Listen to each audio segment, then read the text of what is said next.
वज़ीर दिफा राजनाथ सिंह आज जम्मू के दौरे पर हैं, जहां उन्होंने करगिल जंग के शहीदों को खराज अक़ीदत पेश किया। राजनाथ सिंह ने खिताब करते हुए जंग आज़ादी के शुहदा को भी याद किया, चंद्रशेखर आज़ाद और अशफाक़ उल्लाह खान का तस्करा किया। वहीं उन्होंने ब्रिगेडियर उस्मान को भी याद किया। के रूप में विराजमान हैं महोदय, आपके उद्बोधन के लिए मैं आपको मंच रक्षा मंत्री श्री राजनाथ सिंह जी।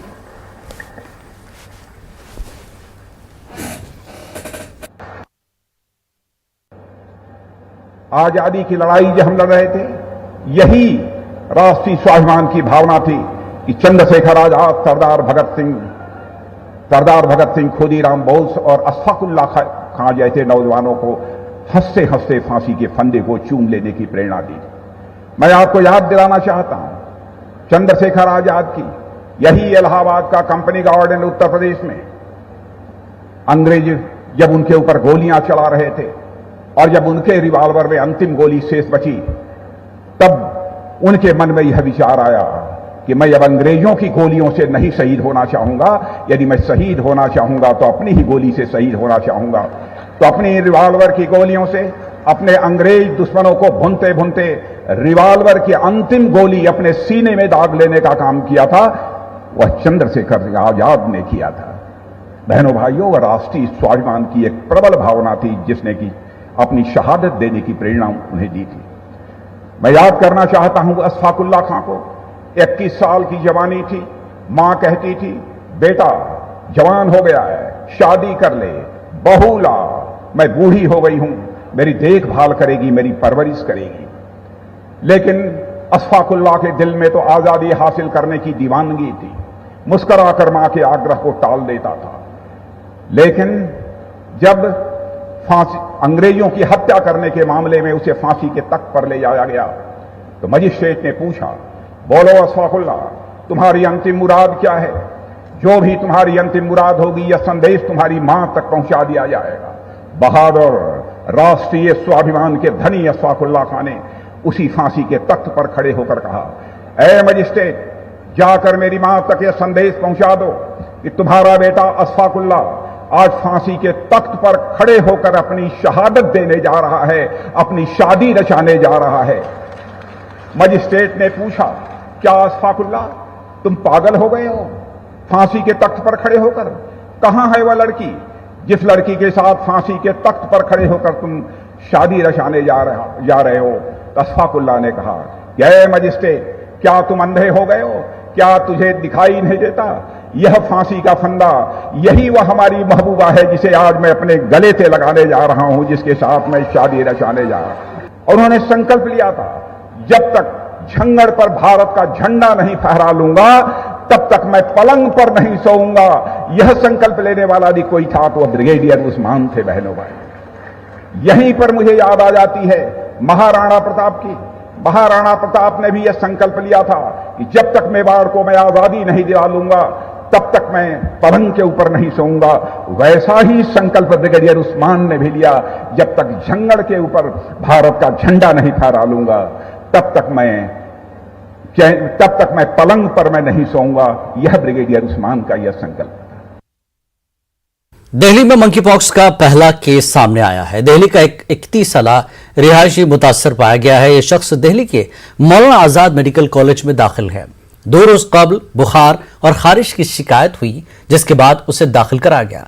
सरकारी जराये ने बताया कि मुतासरा शख्स माजी में हिमाचल प्रदेश से वापस आया है, ताहम अभी तक उनके गैर मुल्की सफर की कोई तारीख सामने नहीं आई।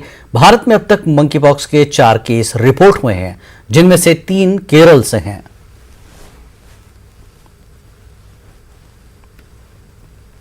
में मंकी पॉक्स का पहला केस सामने आ गया है। ये जो व्यक्ति है ये 32 साल के हैं और ये पश्चिमी दिल्ली में रहते हैं और इनका कोई भी हिस्ट्री जो है वो विदेश यात्रा की नहीं है, लेकिन इनको स्किन लेजन की प्रॉब्लम हो रही थी, फीवर आ रहा था, ऐसे सिम्टम्स थे और अभी पुष्टि हो गई है। इनको मौलाना आजाद मेडिकल कॉलेज में जो है वो भर्ती कराया गया है। कल ही WHO ने अलर्ट किया था मंकी पॉक्स को लेकर, क्योंकि 3 केस पहले ही केरल थे और आज पहला केस दिल्ली में आ गया है। WHO भी जो है वो लगातार लगातार लोगों को सतर्क कर रहा है। तो अब तक दिल्ली में कोई केस नहीं था, पहली जो केस है उसने दस्तक दे दिया और कहीं ना कहीं मंकी पॉक्स को लेकर पहले ही WHO ने सतर्क कर दिया था, वहीं डॉक्टर्स का भी कहना था। और इसको देखते हुए LNJP में भी 6 वार्ड का जो है वो बेड सेटअप किया गया है। तो तैयारी जो है वो स्वास्थ्य विभाग, डॉक्टर्स ने कर ली है, क्योंकि WHO ने साफ करार कर दिया था, क्योंकि ये भी जो बीमारी है ये लोगों से लोगों में फैलती है और इसका अब तक जो है वो गंभीरता जो है वो देखी गई है। हालांकि इसका डेथ रेट इतना नहीं है, डेथ रेट अभी तक पाया नहीं गया है, लेकिन ये भी एक गंभीर बीमारी है और ये एक जन से दूसरे जन तक पहुंचती है। तो अभी के लिए चिंताएं सबकी बढ़ गई हैं, क्योंकि पहला केस जो है वो दिल्ली तक आ गया है, जो कि सबके लिए एक चिंता सामने ला रहा है। कैमरामैन प्रहलाद के साथ फराह खान, न्यूज़ 18 दिल्ली। गुज़श्ता 2 सालों में कोरोना वायरस ने दुनिया के बेशतर ममालिक में तबाही का मंजर पेश किया।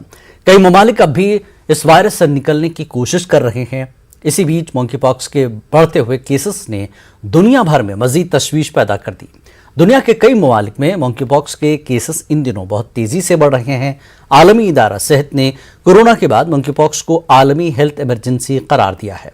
इसके साथ ही WHO ने भी मंकी पॉक्स के हवाले से हाई अलर्ट जारी कर दिया है। इसका मतलब यह है कि WHO अब मंकी पॉक्स के फैलने को आलमी सेहत के लिए एक संगीन खतरे के तौर पर देख रहा है।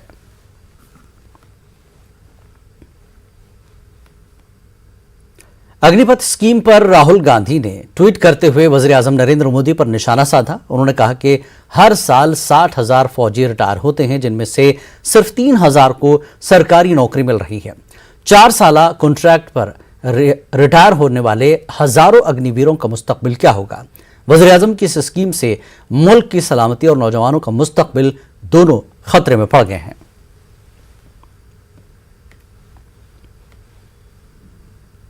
अमेठी से रुकने पार्लियामेंट और मरकजी वजीर स्मृति ईरानी के अमेठी दौरे से कबल ही पोस्टर बार देखने को मिल रहा है। स्मृति ईरानी की बेटी के मुबैना गैर कानूनी बार को लेकर अमेठी में पोस्टर लगाए गए। पोस्टर में स्मृति ईरानी के लिए गैर महजब अल्फाज का इस्तेमाल किया गया है। यह पोस्टर अमेठी बस स्टैंड पर देर रात नामालूम अफराद ने चस्पा किए। पोस्टर की इतला मिलने पर पुलिस ने मौके पर पहुंचकर पोस्टर निकलवाए। ये पोस्टर अमेठी को कोतवाली इलाके के बस स्टैंड पर लगाए गए थे।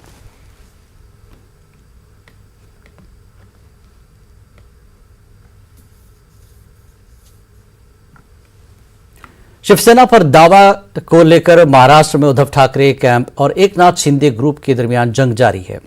उधर शिवसेना लीडर संजय राउत ने एक बार फिर एकनाथ शिंदे और देवेंद्र फडणवीस की हुकूमत पर हमला किया।